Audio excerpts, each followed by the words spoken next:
যে আমি ভিডিও করছি কিন্তু ভিডিও অনই করিনি, আমি বকে যাচ্ছি। তো এই তোমাদের মেঘটা দেখানোর জন্য ভিডিওটা আমি অন করলাম যে একদিকে মেঘ আছে আর একদিকে মেঘ নেই। দাঁড়া তোমাদের ব্যাক ক্যামেরা করে দেখাচ্ছি। হ্যালো বন্ধুরা, লাইভ ক্যাপচার চ্যানেলের নতুন একটা ভিডিওতে তোমাদের জানাই অনেক অনেক স্বাগত। তো গুড ইভিনিং, এখন বাজে বিকেল 5টা। এখন থেকে আমি আমার ভিডিওটা শুরু করছি। দেখো এদিকটা কিরকম মেঘ করে আছে দেখো, আর এদিকটা দেখো পরিষ্কার। বোন ওখানে দাঁড়িয়ে আছে, এই যে পুরো মেঘ করে কালো হয়ে আছে। এত মেঘ করেছে ভাবছি মনে হচ্ছে অনেক বৃষ্টি হবে, কিন্তু সারা দিন আজকে মেঘ করে করে আসছে আর একটু একটু বৃষ্টি হচ্ছে, আবার রোদ উঠছে। অনেক কাচাকুচি কেচেছিলাম, মেয়ের জামা কাপড়গুলো অনেক কেচে দিয়েছিলাম, যেগুলো পরে আর কি পড়তে টরতে যায়, তো সেইগুলো বারবার মেলছি আবার তুলছি। এই হচ্ছে সারাদিন ধরে অবস্থা। এখন বিকেলবেলা বাজে 5টা, দুপুরবেলা খাওয়া দাওয়া করে একটুখানি ঘুমিয়েছিলাম। এখন আবার ওই একটু ফ্রিজটা পরিষ্কার করবো। ফ্রিজটা অনেকদিন ধরে পরিষ্কার হয়নি, কেমন একটা ভ্যাপসা গন্ধ ছাড়ছে। মাসে একবার করে পরিষ্কার আমি করি যখন বাড়ি আসি, অনেক দিন করা হয়নি, তো ফ্রিজটা পরিষ্কার করে নিই। যে ফ্রিজটা আগে অফ করে রেখেছি, সব বার করে দিয়েছি, ফ্রিজের ভেতর যা ছিল এই যে সব বার করা।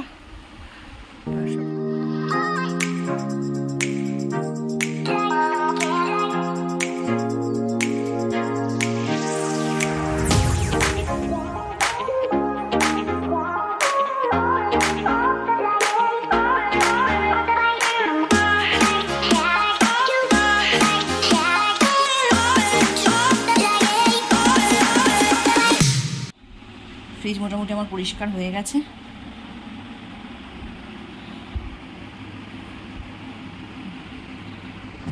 আর এদিকটা মোটামুটি পরিষ্কারই আছে, কিছু জলের বোতল রাখা আছে।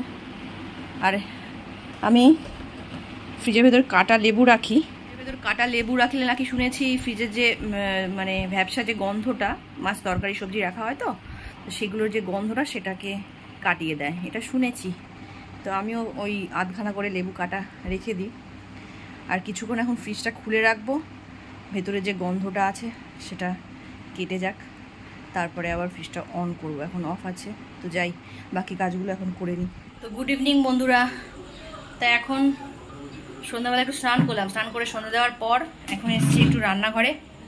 এই যে সেবারে একটা সেদিনকে নিয়েছিলাম, তোমাদের এর আগে একটা ভিডিওতে দেখিয়েছিলাম না, সেটা এখানে লাগানো হলো।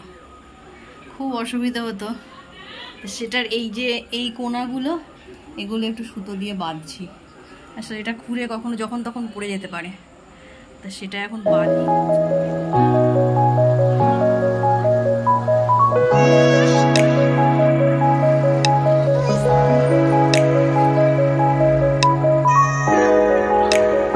আমি এদিকে কাজ করছি আর আমার পেছনে দেখো মেয়ে চলে এসছে।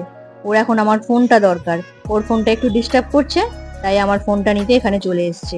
আমি যত বলছি দাঁড়া একটু কাজ হয়ে গেছে, বলছে না এক্ষুনি দাও। আবার আমাকে নাড়াচ্ছে ধরে, ভয় দেখাচ্ছে আমাকে ফেলে দেবে বলে। দাঁড়িয়ে থাকতে থাকতে আবার ক্যামেরার সামনে একটু অঙ্গি ভঙ্গিও করে নিল। তো আমার কাজ প্রায় শেষ হয়েই গেছে, দেখো তার আগেই ফোনটা এখান থেকে নিয়ে চলে গেল।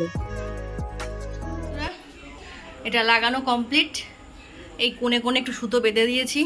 আমাদের বাড়িতে কোনো ছেলে নেই, যার জন্য আমাদের কাজ আমাদের নিজেরাই করতে হয়। এটা লাগিয়ে দিয়ে গেছে একটা ভাই এসে, যে ওই ইলেকট্রিকের কাজ করে, কিন্তু এই সুতোগুলো বাঁধা আমাকেই করতে হলো। তো যাই হোক, সন্ধ্যাবেলা আমার একটু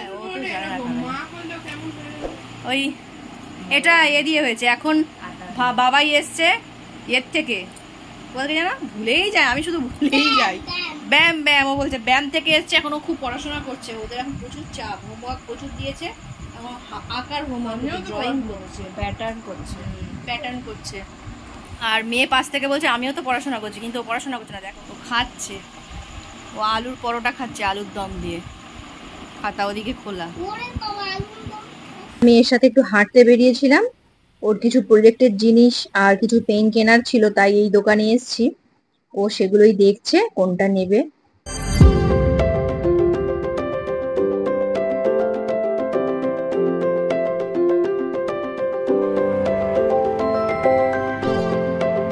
ওর যা যা দরকার ছিল এখান থেকে সব নেওয়া হয়ে গেছে। এখন যাচ্ছি ওষুধের দোকানে, ঠাকুমার জন্য নেব ওষুধ। ঠাকুমাও বসে থাকে আমি কবে বাড়ি ফিরবো আর আমাকে দিয়ে ওষুধগুলো কিনতে পাঠাবেন। আসলে ঠাকুমাও খুবই অসুস্থ, খাওয়া দাওয়া সেরকম কিছুই করতে পারে না। আর আমিও কাজের জন্য বাইরে থাকি, বাড়িতে কোনো পুরুষ মানুষ থাকে না, শুধু মা আর মেয়ে থাকে, তাই চিন্তা তো একটা থেকেই যায়। যাই হোক, এখন ওষুধের দোকানে চলে এসেছি, ওষুধগুলো সব নিয়ে নিই।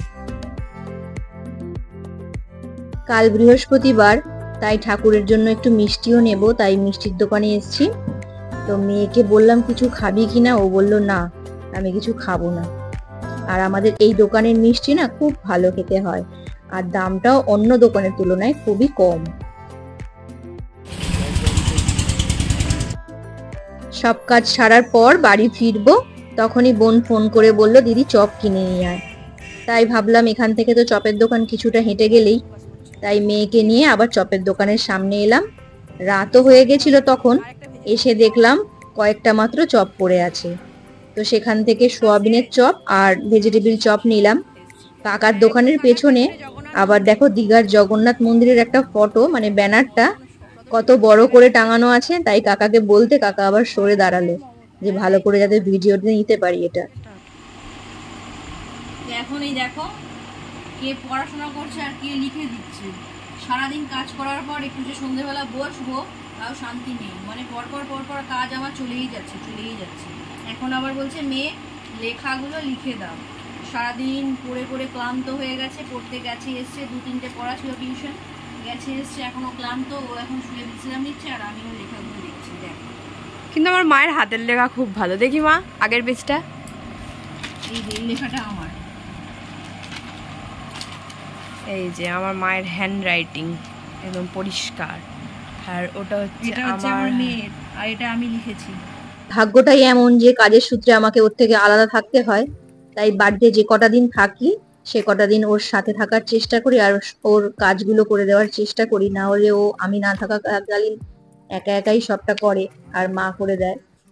তাই মা হিসেবে এই জায়গাটা আমার অনেকটাই শূন্যতা থাকে, তাই যে কটা দিন থাকি ওর সাথে থাকার চেষ্টা করি। তো যাই হোক, ভিডিওটা আজকে আমি এখানেই শেষ করছি। ভিডিওটা কেমন লাগলো তোমরা প্লিজ আমাকে কমেন্টে জানিও। ভালো লাগলে একটা লাইক আর শেয়ার করে আমার চ্যানেলটা সাবস্ক্রাইব করে একটু আমার পাশে থেকো। তো আজকের মতো এতটুকুই, ফিরে আসছি খুব তাড়াতাড়ি নতুন একটা ভিডিওর সাথে। ততক্ষণের জন্য তোমরা সবাই খুব ভালো থেকো, সুস্থ থেকো আর হ্যাপি থেকো। তো আজকের মতো টাটা।